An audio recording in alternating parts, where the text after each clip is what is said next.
Hi, and welcome to another episode of Hot Takes with me, the Silver Fox.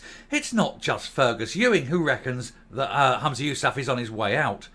Now, Michelle Thompson says that the deal with the Greens, the ButeHouse Agreement, must go if the SNP are to have any relevance going forward. It's unpopular with the country, it's unpopular with their supporters, and it's certainly unpopular within the SNP. And that is a major, major headache for Humza Yousaf because he has consistently backed the agreement. He is very much pro having the Greens in power. I think the main reason, of course, is if he had a minority government, he'd get nothing done.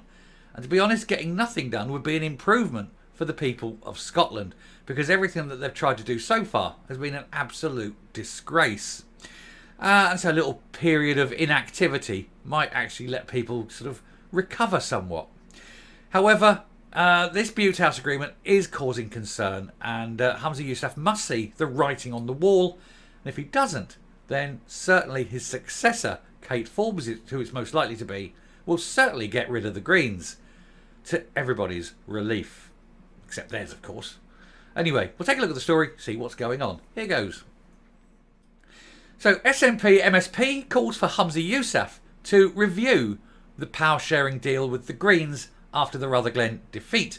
Michelle Thompson suggested the ButeHouse Agreement between the SNP and the Greens was unpopular with the public.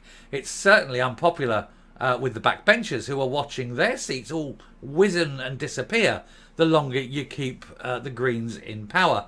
Especially these two, Jeffrey and the Munchkin. They are so dangerous. Their policies are anti-growth, which will cost jobs, wealth, livelihoods, will create misery and poverty. And they just have a very bad take on everything and somehow have managed to find power. These are people that should be on no account ever given any kind of authority. He is just dangerous. She is just incompetent. And between them, they summarise what is wrong with the ButeHouse Agreement. Anyway, the SNP MSP has urged Humza Yousaf to look at scrapping the power-sharing deal with the Greens following its hammering at the Rutherglen by-election. Michelle Thompson questioned how popular the ButeHouse Agreement was with the public and insisted its future must be looked at as part of the review into the party's defeat last week. Well, the trouble with is, of course, that the SNP themselves have no policies. Every policy they have is a Green policy, and we are there, and I've said it before, but we are there where you've got a Green government backed up by a very compliant, leaderless SNP.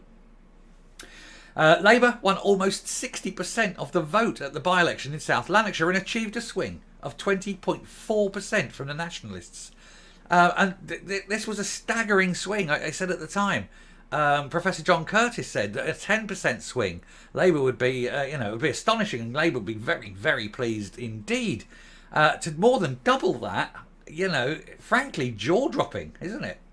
Anyway, the scale of the defeat stunned senior SNP figures and has piled pressure on Humza Yousaf ahead of the party's conference in Aberdeen next week. He is definitely, his coat is on a very, very sugary peg. He is going to be pressured into leaving. He's going to be pressured into resigning. Any leader that's had a series of fails like he has, and then who is presented with such a damning verdict by the public at an election to try and hold a seat they'd previously held is, it's worrying. It wasn't a damn close run thing, as the Duke of Wellington said. This was literally handed their arse. I mean, they weren't even close. Thompson, who previously managed Kate Forbes' leadership campaign, said the First Minister needed to take a serious look at how the party would campaign at next year's general election. Well, tin hats on, really, isn't it? It's got no chance. Speaking on BBC Scotland, Thompson was asked if independence campaigning would have to take a backseat to other issues. It absolutely does. I mean, oh God, I can't think of his name now. Noon, is it? Anyway, he came out and he said that he's the guy that was the strategist for Alex Salmond. And he was on Scottish Politics Today this morning. And he was saying they've got to accept, and he's a Nat, remember, he's sort of pro-independence, this guy, and he was saying that he's got to accept, and the people who want independence have got to accept, that the era of the referendum is over because it is unwinnable. And he's right. Anyway, Michelle Thompson said, independence is at the very heart of what the SNP are about. She says, for me, it goes right back to the concept of growing the economy, creating wealth and creating jobs. Not with the Greens on board, it doesn't. The Greens entered Scottish government following a deal struck by Nicola Sturgeon following the 2021 Holyrood election, at which she did not have a majority. It saw Patrick Harvey and Lorna Slater handed ministerial jobs, a move criticised by several nationalist MSPs, most vocally, of course, Fergus Ewing. No ministerial job should go to a list MSP. If you want to be a minister, you've got to win a constituency. They've got to make that a rule. That's got to be in place. And that way you can't just hand these things over. They have to be earned. You have to earn the right to be a minister by winning a constituency, not simply pegging enough votes to get on some vague list. Anyway, asked if the party needed to ditch the deal with the Greens, Thompson said, it's a good question. It's a brilliant question. It's a question that the answer has got to be yes. And to say anything else is imbecilic, you know. She said, I would hope as part of the review, a fresh look is made at the arrangement with the Greens. I'm not sure how popular it is. There is certainly feedback that I get. What she's saying is effectively, in political speak, yes, for God's sake, get rid of them, ditch them, ditch them, ditch them now. Because nobody wants them. The public don't want them. The supporters of the SNP don't want them. Certainly, the backbench MSPs don't want them. And, you know, it's just one of those things. It's creating difficulty, division, problems. And actually, the Green policies are Marxist. And they're against everything. Weirdly, they're against everything the SNP claims it wants. And it's just bonkers, isn't it? Anyway, it comes as a senior former strategist for the SNP. Oh, there we go. SNP claims Scotland progresses when there is a Labour government at Westminster. We're in a new era in Scottish politics. I think the age of the referendum is over. That was that guy I was telling you about earlier. The Supreme Court decision, the departure of Nicola Sturgeon, and this by-election result, they all point to a direction that we're entering a new phase of Scottish politics, he said. He added, the energy in Scottish politics for the last 10 years has been behind the yes-no divide. The referendum was a defining factor. He said, I think the defining factor now is the move away from Tory government and the emergence of a UK Labour government. And that's where the political energy is. And I think he's probably right. And I think they consider, the SNP consider, that the Labour government is more likely to accede to their demands than any Tory government, simply because of what the Tory government is. It's a Conservative and Unionist party, of course. But I think they may well be disappointed. I don't see any Labour Prime Minister wanting to break up the UK.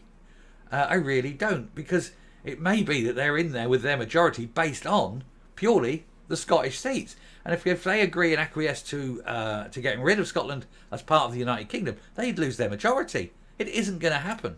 There's also the fact that even if they give a referendum, the SNP are so unlikely to win it that they'd immediately want, Indy Ref 3.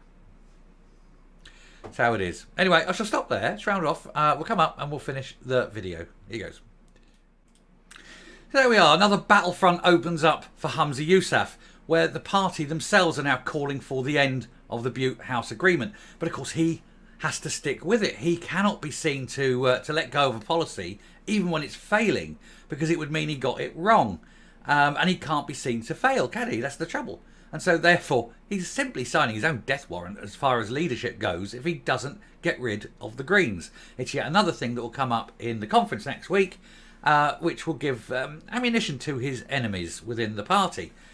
So yeah, I do think that definitely, as I said on the earlier video today, his days are numbered, his time is up, and it'll soon be time to, pack his bags and depart the field. Pastures new, perhaps. Get out of politics entirely and start a new career. I'm sure there's something out there that he can do. Somewhere. Maybe. Don't know. Probably not, actually. He'll probably have to go on the dole, won't he? Anyway, I shall stop there. Thank you very much for watching. And until next time, stay safe, stay well. And remember, if you hit the subscribe button, you'll hear the truth. Thank you and goodbye.